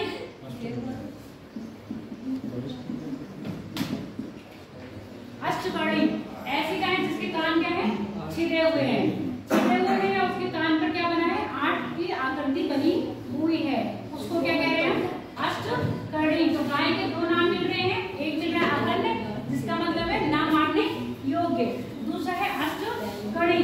अष्टकर्णी का मतलब जिसका कान छिदा हुआ है।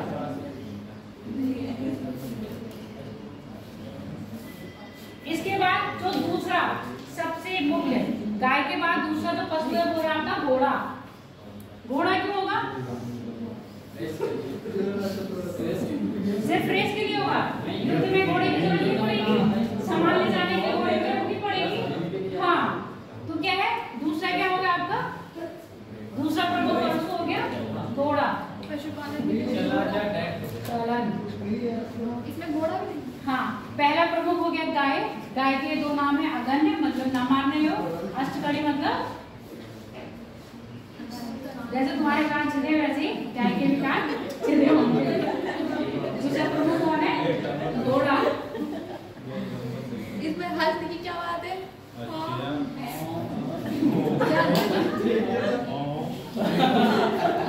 गाय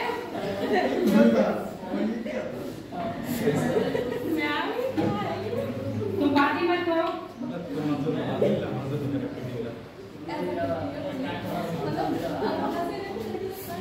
चलो, अब ऋग्वेद में जो पशु उल्लेखित हैं उनके नाम। बकरी तो सुनाई, बकरी का मांस खा रहे हैं। भैंसा भी सुना, भैंस भी सुनी। भैंस, भैंसा, बकरी लिखना है नाम या नहीं? कहने को मतलब दो ही सही है। आप सुन लो मेरी बात। आर्थिक जीवन किस पे डिपेंड था फिर इनका? पशुपालन पर। कृषि कैसी थी? गौड़ थी। अब कृषि का भी कहीं कहीं उल्लेख है, क्योंकि गौड़ है यानी कि जिस जगह रह रहे हैं वहाँ थोड़ी बहुत तो कृषि करेंगे।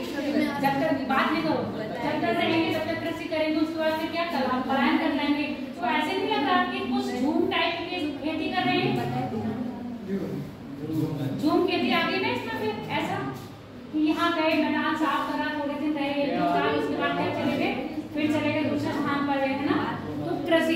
कृषि में उर्वरा का मतलब समझते हो?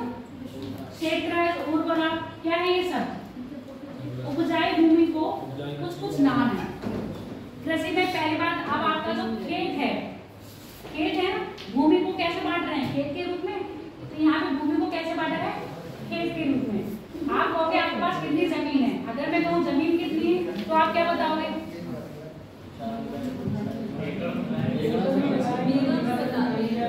और मैं खेत पूछूं तो 1 या 2 खेत।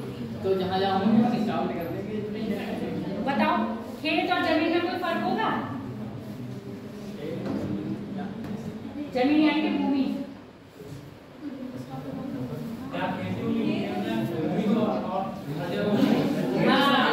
आगे ना बात, खेत को जहाँ पर खेती करी जाए, फसल बोई जाए, जमीन को जहाँ पर फसल ना बोई जाए, ऐसे पड़ी हो। तो जो भूमि थी वो किस में बटी हुई थी? खेतों में बटी हुई थी। आगे बात समझ में, भूमि किस में बटी है आपकी? खेतों में। और खेत में क्या कह रहे हैं? जो खेत बोया जा रहा है उसको क्या कहेंगे? क्षेत्रज। क्या कह रहे हैं? क्षेत्रज। क्षेत्रज मतलब कि वो ऐसी भूमि जिसको क्या करा जा रहा है? जोता जा रहा है। समझ में आ गया? खेत हम वही क्या है? भूमि है, भूमि पड़ी है। अब भूमि को हमने जोत दिया तो खेत बन गया ना। भूमि को जोता तो वो क्या बन गया? खेत। अब यहाँ पर जोती हुई भूमि को क्या कह रहे हैं? क्षेत्र।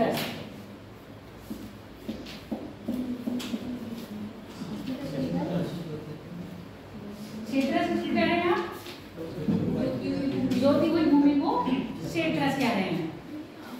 अब भूमि में भी उर्वरा सुना हुआ है? उर्वरा क्या है? ऐसी भूमि जो ज्यादा उपजाऊ हो। तो उपजाऊ भूमि को भी इन्होंने क्या कहा गया है? उर्वरा भूमि। सीता किसे कहा गया?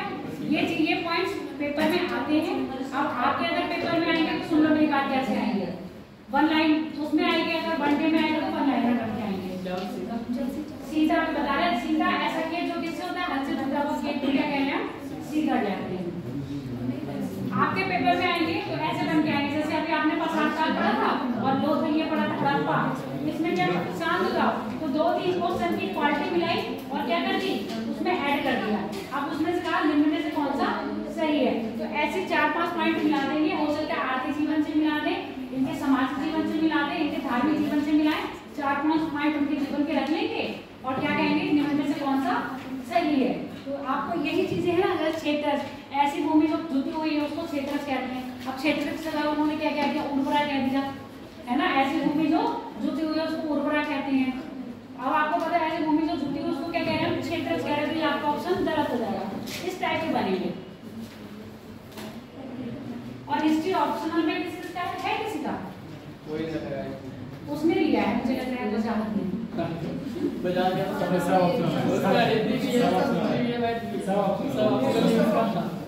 उसने सारे ले रखे हैं। मुझे बोला था कि मैंने हिस्ट्री ऑप्शनल में लिया है।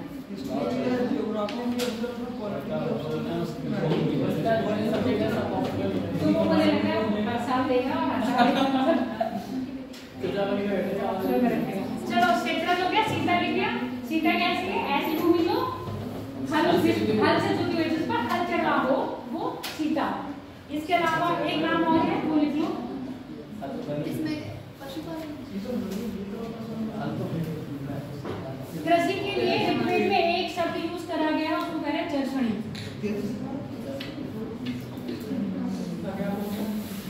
मतलब मैं आपको कह रहा हूँ कृषि, तो इसका मतलब कृषि का मतलब ऐसी भूमि जो जोती हुई हो। अब यहाँ पर ऋग्वेद में कह रहे हैं चर्षणी। चर्षणी का मतलब ऐसी भूमि जो कृषि का ही दूसरा नाम क्या कह रहे हैं? जैसे तुम्हारा नाम चरण, तुम्हारे दोस्त तुम्हें किसी और नाम से बुलाते हैं, है ना? कोई भी नाम है तो तुम्हारा नाम ही है, तुम्हें कुछ लोग इस नाम से जानते हैं।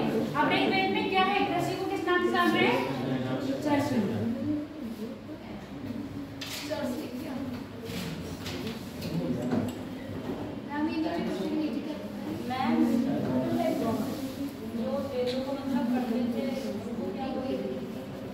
वेदों का जो मंत्र को पढ़ते उनको होता कहते थे। जैसे कि पढ़ते कौन पुरोहित, उस जमाने में पुरोहित पढ़ते थे। स्पेशल नाम होगा या फिर अलग अलग था, अलग अलग था। जैसे ऋग्वेद में जो मंत्र थे, मंत्र को उच्चारण को होता करते थे। फिर आपका ऋग्वेद के बाद आपका गया सामवेद। सामवेद का जो मंत्र का उच्चारण करते थे वो अलग होते थे, उनका नाम क्या होता है? याद नहीं आ रहा। तो होता है उसका तो यजुर्वेद का अधर्यु, यजुर्वेद का अजर्यु। सामवेद का मुझे बताओ, सामवेद का जो संगीत का था उसको होता था, उसको उद्गाता, उसको उद्गाता कहते थे। ऋग्वेद वाले को होता कहते थे। ऋग्वेद में जो मंत्र पढ़ते थे उनको कहते थे होता या होत्री, ठीक है। और जो आपके सामवेद होता था, सामवेद संगीत के रूप में उसको कहते हैं उद्गाता। और जो आपके यजुर्वेद में पढ़ते थे उसको कहते थे अधर्यु, अधर्यु,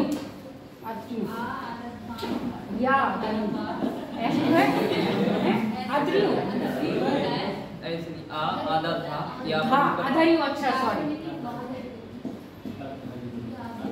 अधर्यु हुआ भी बनता था, हुआ बनता था, बीच में धागे वाला। अधर्यु, अधर्यु बोला ना, अधर्यु, अधर्यु अभी तो आ गया।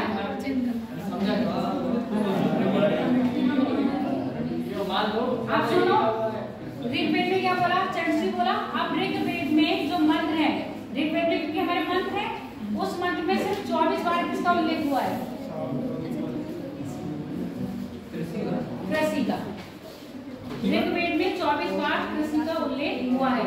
और ऋग्वेद में क्या है? सिर्फ मंत्र है, मंत्रों के जरिए बताया गया है 24। इससे पता चल रहा है 24 बार बोला गया है तो कृषि कैसी होगी? कौन होगी? प्रमुख नहीं होगी। अब भूमि कितने विभाग के आपके? खेतों में, यानी कि चलो कल हम बात करेंगे इनके धार्मिक जीवन की। कल धार्मिक जीवन हो जाएगा।